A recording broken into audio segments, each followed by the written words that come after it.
I mean, the solution is 100 years. The solution is 100 years away, because the solution is education. The solution is not, to me. The solution is not.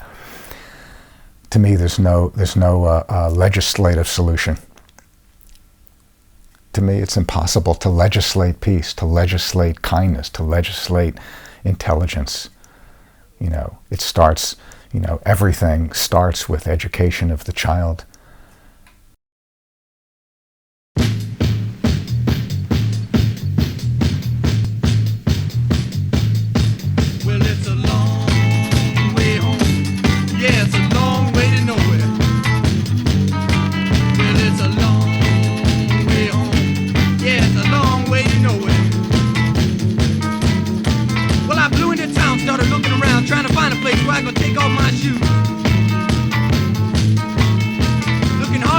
Trying to find where they are. Is there anybody in this town like to listen to some blues? Well, I walked in one, but the man said, son, we get a dozen. Ask that very same question every day. He said, we don't want no more. And as he slammed the door, he said, things are rough all over. Can't be on your way.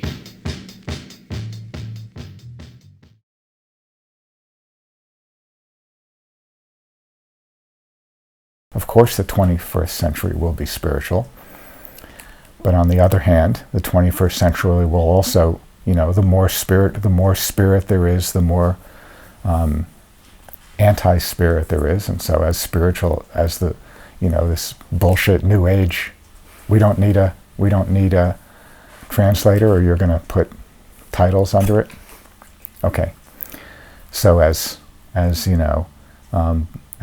absurd and ridiculous as the new age is, of course, people are all imagining that there's all of these awakenings and all of these enlightenments, which is total absurdity. I mean, it's the most ridiculous thing I've ever heard of in my life. And I've heard of some ridiculous things. But on the other hand, as much of this bullshit is going on, there's also the opposite, which is the wars, the terrorism, increase in crime, the epidemic child abuse in all Western countries, and so ignorance, and, the dumbing down of the educational system, and the profitization of the medical system, and all of it. So as much increase in spirit as there is also an equal increase in anti-spirit. Anybody that imagines a time without the spiritual is dreaming or doesn't understand what the spiritual is. The same is true of enlightenment. These days, I wouldn't use the word enlightenment. I would if my life depended on it. If I was kidnapped by terrorists and they said, I want you to get on this video and claim to be enlightened or we're going to, kill you, I would say I'm the most enlightened person on the face of the earth.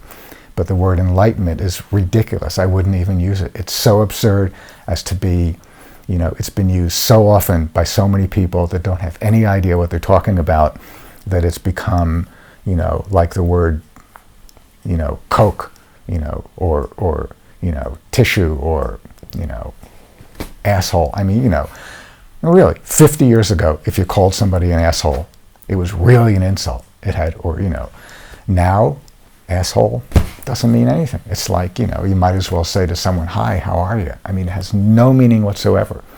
So the traditional spiritual phraseology entering into common language is essentially, if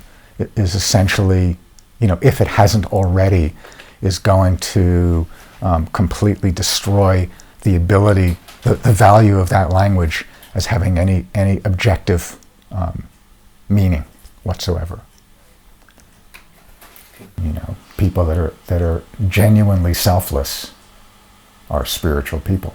So genuinely selfless doesn't mean that we necessarily, there's a lot of service of others and a lot of very ardent political and social activism that ostensibly is, for the better of humankind. But if the motive for that activity is for self instead of genuinely for other, then it's not spiritual. Even if, on the surface of things, by the appearance of things, some good is done, So Swami Prajnanpad used, the perfect formula, which is we start out with me, and then we get to me and the other, and then the other and me, and ultimately it's the other, only the other. And unless it's only the other, it's not spiritual. So even much of the goodness in the world is motivated by self-centeredness, because we feel good to serve somebody, or we go and we do some social service because we're smarter than, we serve people who are less intelligent than us, or less well-to-do than us, and we feel good. We feel like we're doing something good with our lives, but really the motive is still self-centered. So as good as all of that, I would hope that everybody does as much service as they can in their life. But what I would call truly spiritual is something that has no self in it, no me in it, only the other.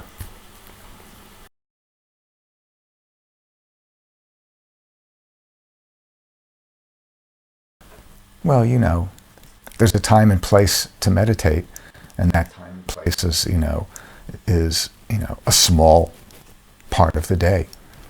I mean, essentially, meditation, it's like, there's this cliche, actions speak louder than words. And yes, meditation has an effect. It has an effect in the world. Every time somebody has a satori, a kensho, yes, it has an effect on the world. But the effect, first of all, is out of time and space. So the effect it has in the world may actually, the consequences of that effect may show up in time and space 500 or 1,000 or 5,000 years from now. It's so subtle that even though, yes, it has an effect, undeniably, absolutely has an effect, what has an immediate effect in this world, in this time and place, is action. So in some systems they say people are suffering, and they say, well, all suffering is caused by people's illusion. So it's all, the suffering itself is an illusion. But if you're living under illusion, you don't know that you're living under illusion, and your suffering is as real as can possibly be. So we can say, just an act of kindness that relieves somebody's suffering, somebody on the street, to help somebody, with their packages across the street. We can say, well, it's all in the dream, the dream doesn't mean anything. It's all duality. It's all bullshit. But to that person, it's not duality. To that person, it's not bullshit. To that person, it's not a dream. To that person, it's real. So action, action touches people where they live. So to if we have some kind of sublime, insight into the non-dual nature of reality, and we expect other people to dance to that tune, we're crazy. We might as well, there's more people in mental institutions that we could relate to than out on the street. Action in the world, relating to people at their level. If we're preaching down to people, all they do is like become more enslaved to their projections and expectations instead of less. Who is cooking dinner? Really? Meditation is not a substitute for physical affection, for food, for conversation, for... I met a woman last night, she looked all right. The only thing was she didn't understand a thing I said. I asked how come she gotta be so dumb. She says, I know where it's at, kid, what's wrong with your head? All the people I've seen keep their clothes clean and tell each other how much they think they know. Every time I talk, they turn around and walk. Say, kid, ain't there no place you can go? Well, it's a long way home. Yeah, it's a long way to nowhere. Well, it's a long way home. Yeah, it's a long way to nowhere. In America, everybody says, well, because Buddhism has moved from the East to the West, we have to, we need an American Buddhism. We need a Western Buddhism. So we have to change everything to adopt to the culture. And I think the culture should change to adopt to the tradition. So I'm a traditionalist. I mean, obviously, things are different. If you read any of the ancient scriptures, a lot of the metaphors are directly related to the time and place. So you can't use the same metaphors and you can't use the same references. But the essential essence of what a relationship the divine is really never changes. And if you try and change that to contemporize it or to meet the expectations of a scientifically or materially rooted culture, you ruin you compromise the tradition. So Yogi Ramsarat Kumar, my master, did not want us to take on Indian form, so he was very specific that we shouldn't dress like Indians and we shouldn't, necessarily use the Indian language. We're in the West, we should live like Westerners, eat like Westerners, maybe be vegetarians, but basically eat like, we shouldn't always be having Indian food, blah, blah, blah. And he was very clear about that, but when it came to the essence of the practice, doesn't matter what culture we're in. So my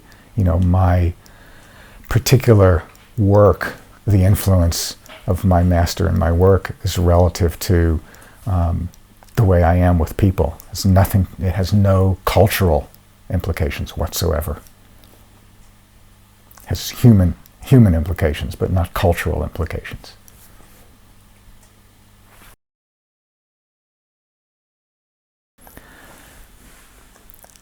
Well, I'm completely a comfort hog, so I don't have any argument with people's, with the pleasure that people take in comfort. However, when we imagine that comfort is the answer to our struggles, not only our external struggles, but our interior struggles, then we make a very big mistake. And a lot of the technological advancement that is being applied to the spiritual world, I mean, if you look at any yoga magazine, magazine, you see, ad after ad after ad for, different kinds of pillows and different kinds of things and different kinds of structures to help people do yoga better. Well, people don't need to be helped to do yoga better. What they need to do is learn the postures, get in the postures, and do the postures. If someone props themselves up with a prop, that's not yoga. That's yoga with a prop. It's a whole different practice. So, so maybe they have props for people in their 80s or for pregnant women, but perfectly healthy, strong, healthy people are using the same props. So I think that we, in our unconscious association between comfort and health, like spiritual health, emotional health, not just physical health, that the efforts that we need to make, are automatically compromised because we think that we don't need to make those efforts, and we have to make those efforts. I don't mean necessarily pain is gain. That phrase, no pain, no gain. I think that's just kind of wise ass, kind of cheeky. So I don't necessarily agree with that. However, we do have to make efforts. We do have to practice.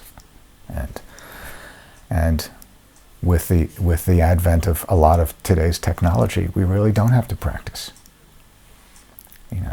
We don't have to stop and do a mantra. We can get a tape, hook it to our belt, stick the thing in our ear, and go jogging with the mantra going on and imagine that we're doing mantra practice. And it is not the same. It's not the same as intentionally placing your mind on a practice and taking the time and using your own innate human skills to apply to the practice. It's not the same.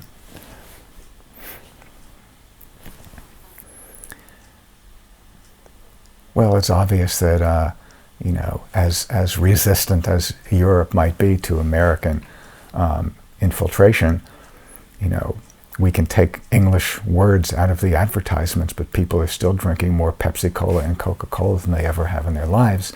And there's more, McDonald's and more, quick food and more Pizza Huts and more everything else in France and Germany. And Starbucks has just moved into Paris. And Starbucks, baby, when they take over, they take over. They're going to be everywhere in a few years. And it's, and so it's that kind of immediate satisfaction, materialistic comfort level on the part of Westerners that that sooner or later wins them all over. And so Western spirituality is the common Western spirituality. I don't mean real Western spirituality, but common Western spirituality is so crass and so immature, but also so pervasive relative to the internet. And just because someone's a false teacher doesn't mean they can't be a brilliant marketing person. And I think eventually that kind of cheap common spirituality will influence the whole world, including India, because India, the new generations in India would rather have a cell phone or a computer than a shrine with sacred deities. And so it's all, 50 years, 100 years. In fact, even today, if you go to Bangalore and walk around downtown Bangalore, it could be, any major Western city. So I think Western spirituality will have, common Western spirituality will have the same dumbing down effect on the world that, because of the force of its media, its use of media. I mean, of course, materialistic fundamentalism is, one of America's largest exports. So, and I think, Chogyam Trungpa Rinpoche coined the phrase spiritual materialism, and I think material fundamentalism as an automatic cultural aspect of our education automatically leads to spiritual materialism. So how are we supposed to understand what the demands of the path are if we simply take everything that we've learned in the ordinary world and assume that we can apply those things to the path, especially the unconscious things? So material fundamentalism is completely unconscious. It's like we say to ourselves, well, I've worked hard, so I deserve this, that, or the other thing. I deserve 40 pairs of shoes. Why not? I've got a good job. Why not have 60 shirts? Or why not, when the fashion is black and white, why not take, and last year the fashion was lime green. Why not throw away all my lime green clothing and completely get black and white? And then next year when the fashion is maroon, why not throw out, 7,000 or 8,000 euro worth of black and white clothes and get all maroon clothes? Why not? We think, I deserve it. I have a good job. That's what I work for. So I can, buy what makes me happy, do what I want. And then we immediately apply that to the spiritual path. Well, why should I stay with a teacher whose only practice is, such and such, when I can do this and I can do that and I can have this exciting seminar and I can have this practice and I can, and so on, and so on. Well, it's a long way home. Yeah, it's a long way to nowhere. Well, it's a long way home. Yeah, it's a long way to nowhere.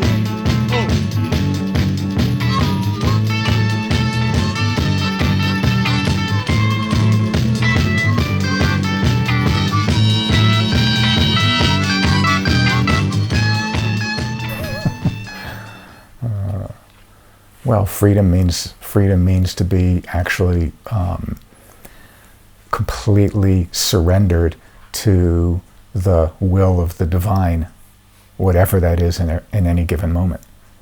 So again, I couldn't come up with a concrete definition because every moment holds its own essential demand. This moment, the next moment is all different. I mean, obviously we could say, well, we want people to be kind, to be generous, to be straightforward and honest, and to be sensitive to the needs of others and all of that. But essentially, as long as our minds, human minds, as long as we are under the illusion that we are separate from the divine, and anything within that illusion, including a brilliant mind, I mean, somebody could have a 200 IQ, doesn't make any difference.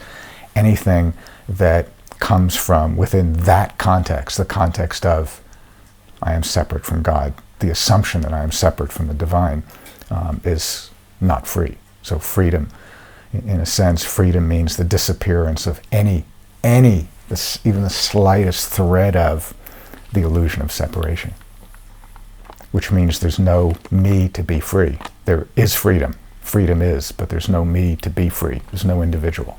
So, the more fear people are in relative to economic situation, or natural situations in the world, or terrorism, or whatever it might be, the more fear people are in, the more desperate they become for alternatives relative to what has not worked in their lives already. So the more they're going to look to what we would call the spiritual path. I think it's got tremendous expansion coming up in the next few years. But of course, that'll be the death of it. I mean, real spiritual schools are going to be not the ones with the big ads and the flashy graphics and the, teachers with the perfect teeth. The real schools are going to be the ones that nobody knows about, or are going to be hidden within the public, within the exoteric expression of the, larger, more glamorous schools. The real work never goes on at that level. It's impossible. Can't. Why? Because the physics of human nature do not allow us, slobs, pigs, worms, and slugs to, possibly understand. Like one of my students was having a conversation with a so-called enlightened teacher of another path, and the enlightened teacher said to the student, "How long have you been a student of Lee's?" And my student said, about 15 years, but the first 7 years doesn't count. This person, had been a student of their teacher for less than 7 years and was already claiming to be enlightened and able to enlighten others. Never happened. Never happened. Absolutely impossible. Because the physics of the mind, the physics of the ego, the physics of the mind don't allow such things. There are exceptions. So yes, there was a Korean Zen master who, ostensibly only took 1 year to be given transmission by his teacher.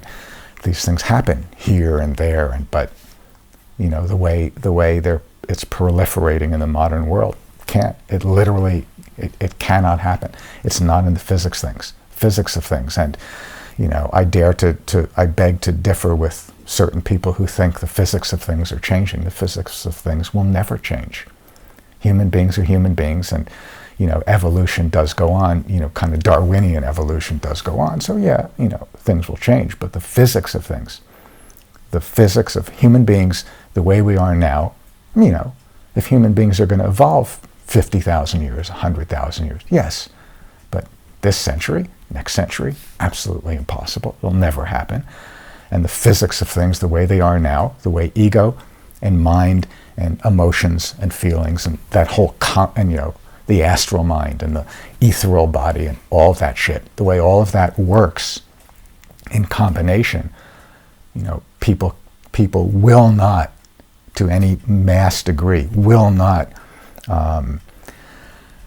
allow themselves to be released of their illusions. They will not. People will, as I'm sure people will hold on to their illusions in the midst of suffering, and in the midst of incredible anguish. They'll grip their emotions and their illusions like their emotions and their illusions are can save them if only they can use enough force, enough power, enough intelligence. Never happen.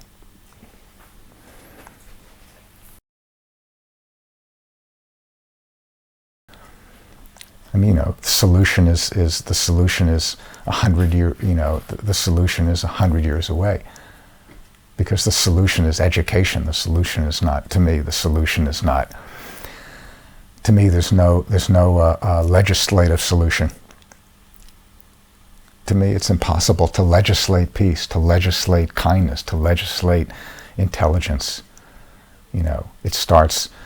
Everything starts with education of the child. And, parents are so colossally, we were walking on the mall today in Tours, And there was a, couple and a baby, and the baby was in a little stroller, a little thing, and the father was pushing the baby, and the baby was screaming, screaming, reaching its hand out for, his or her, I don't know, boy or girl, small, for, its mother. And the mother was just like walking along the street with this face of fury, like she couldn't be bothered. Why is this child, being such a royal pain in the ass? Why doesn't this child leave her alone and let her live her life? And the child was, really, it's absolutely, the difference between a child that falls down and skins their knee and has physical pain and a child that's got heart pain. This child was in anguish. And, after minutes, the mother kind of, didn't even look at the child, just reached down her hand, and, grabbed the child's hand. And this is universal. America, Europe, everywhere, So the answer to terrorism, as far as, my understanding, is education. But it starts in the family, and then it goes into schools. Schools. In America, we have radical alternative schools that are more successful than any public school in the entire country. But is any public school willing to employ the principles of education that those schools use to be successful? No, absolutely not. So we're not going to change the system in our lifetime, or our children's lifetime, and probably not even in our grandchildren's lifetime. And education is education is the key. So, to religious fanaticism, to social fanaticism, to fascism, to social fascism, to education is the answer.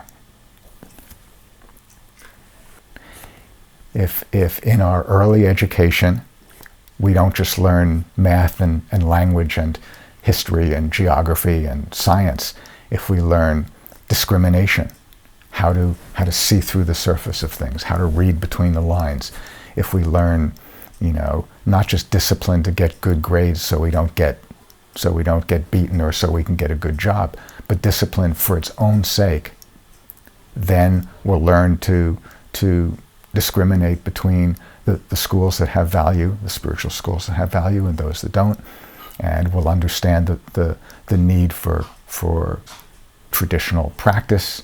And then, still at the same time, people break through, and always have and always will, one at a time, in the right time and place.